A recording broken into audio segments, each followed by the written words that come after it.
Chang, who worked for the Immigration and Naturalization Service, has been missing since January 9th. She was last seen in DuPont Circle. The FBI and Harbor Patrol found her jacket and some other evidence yesterday in the Anacostia River near the Naval Yard. But after today's search turned up dry, well, they just ended the search right there. Tonight, a candlelight vigil was held for Chang in DuPont Circle, and that's where our John Lyle joins us from tonight. John? Well, Melanie, it was a very emotional evening here in DuPont Circle tonight. Several hundred people attended the candlelight vigil. Friends, family, co-workers, and classmates. Joyce Chang knows a lot of people, and many of them tonight shed tears, but they're trying not to treat this as a sad occasion. They are still holding out hope that Joyce is alive. We're very concerned that on 8 o'clock on a Saturday night, someone can disappear from DuPont Circle. Some people say Joyce was in the wrong place at the wrong time. That is not true. Joyce was exactly where she should have been, in her community.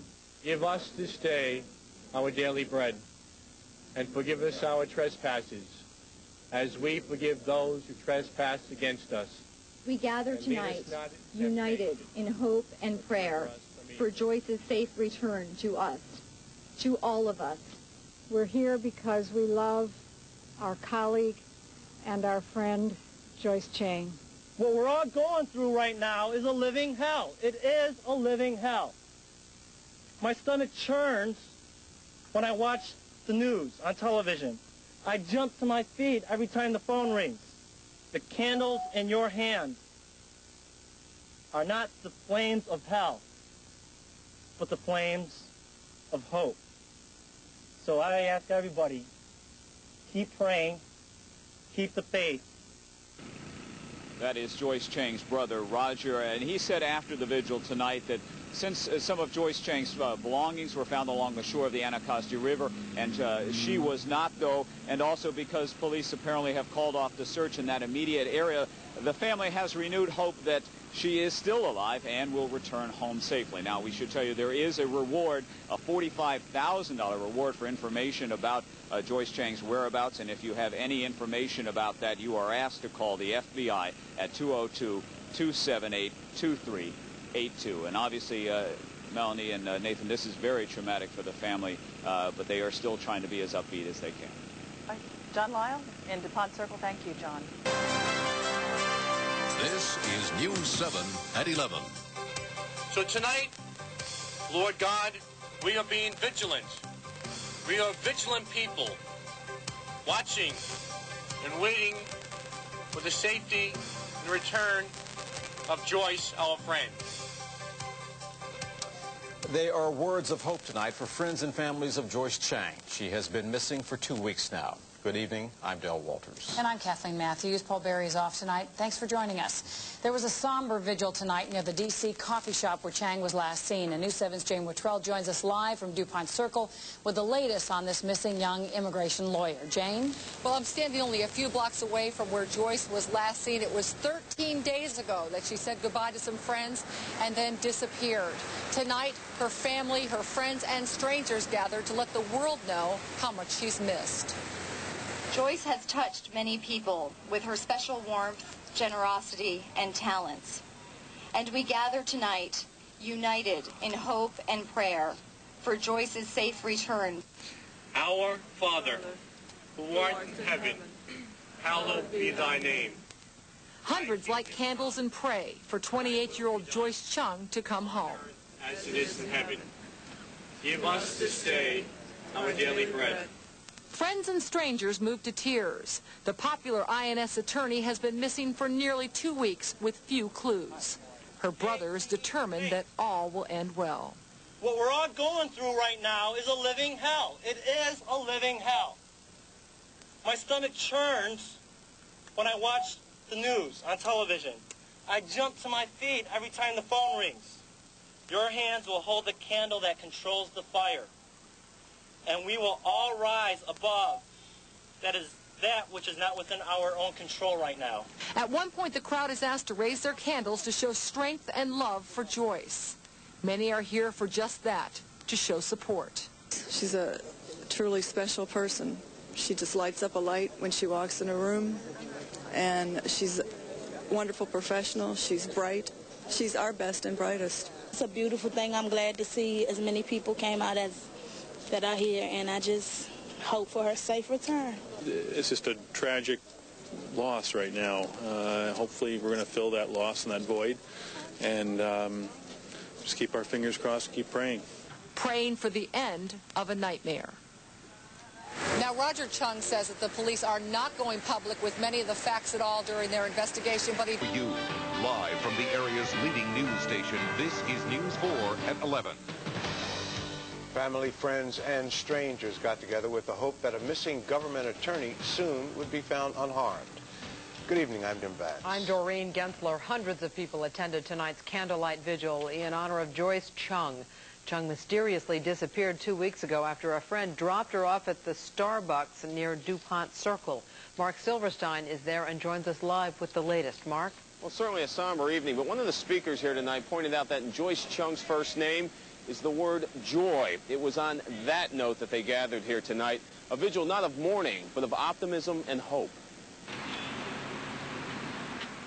They prayed in silence, candles lighted, their pain too hard to hide.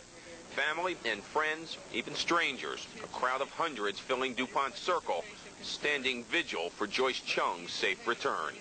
The candles in your hands are not the flames of hell, but the flames of hope. So I ask everybody, keep praying, keep the faith. The 28-year-old immigration and naturalization attorney disappeared January 9th. Last seen going for coffee near DuPont Circle. D.C. police divers using boats, sonar, and search dogs have scoured the Anacostia River. In a nearby parking lot, they found her coat, her Blockbuster, and Safeway shopping cards. But Chung's whereabouts remain a mystery. Distressing for those who know her, but also reason for hope that she is still alive. At the vigil, the talk is all in the present tense, that Joyce Chung's flame continues to burn brightly. And we gather tonight, united in hope and prayer for Joyce's safe return to us, to all of us. There were dignitaries, California Congressman Brad Sherman, a family friend, and Doris Meisner, the INS commissioner. Give us this day our daily bread. In the end, they held hands, prayed, and hugged. A vigil keeping watch, waiting to see Joyce Chung once again. And you can see behind me there's a yellow ribbon on this tree back here. There's yellow ribbons on a number of trees around here. They also handed out these flyers that point to news to tell you about tonight. There could be for a vigil for a missing INS attorney. Joyce Chang was last seen in DuPont Circle 13 days ago. It was just yesterday that her clothes were found in the Anacostia River. And Fox 5's Crystal Jackson is joining us now with more on that and an update on the investigation into Joyce Chang's disappearance. Crystal? Well, Mike, unfortunately not good news as far as an update on the investigation because no new information involving the investigation, which is ongoing. But concern over Joyce Chang's disappearance has literally rippled throughout this community, which is why people gathered here this evening, not to mourn, but to be strong. This is a great evening because we have all gathered here tonight with one denominator. Fate. Roger Chang is holding out hope that his 28-year-old sister will be found soon. Tonight, he and his mother were joined by more than 200 people who showed up for a candlelight vigil held in the very last spot that Joyce Chang was seen on January 9th. What we're all going through right now is a living hell. It is a living hell. Her ID was found one day after her disappearance near the Anacostia River, which led to a tireless search on the river that turned up Joyce's coat and 2 store membership cards, but the leads dried up from there. This morning, another search of the river turned up nothing but an abandoned car miles from the scene of concentration, giving the family a little hope. It gives the whole family a whole new sense of hope that she's still alive and she's still out there. Tonight, Joyce's mother, who flew in from California, her 26-year-old brother, and friends, family, and colleagues lit candles, held hands, and held out hope. I've actually known Roger for quite a few years.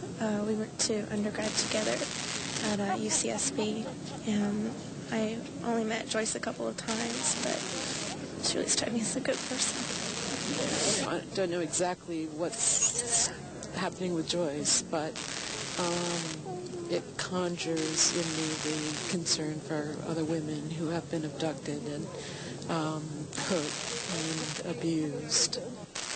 Now, a lot of tears because Joyce is nowhere to be found. As indicated earlier, her mother flew in here from California.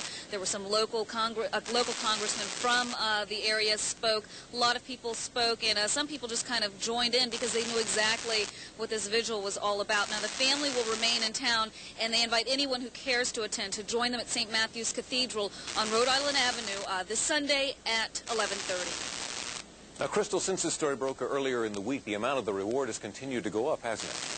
It has. Officially, the amount remains at $45,000, 20 from the FBI, 20 from the INS, and 5,000 contributed from the family. But today at the vigil, a collection box was held, added at the podium, where people collected an undetermined amount of money, and that will go toward the reward.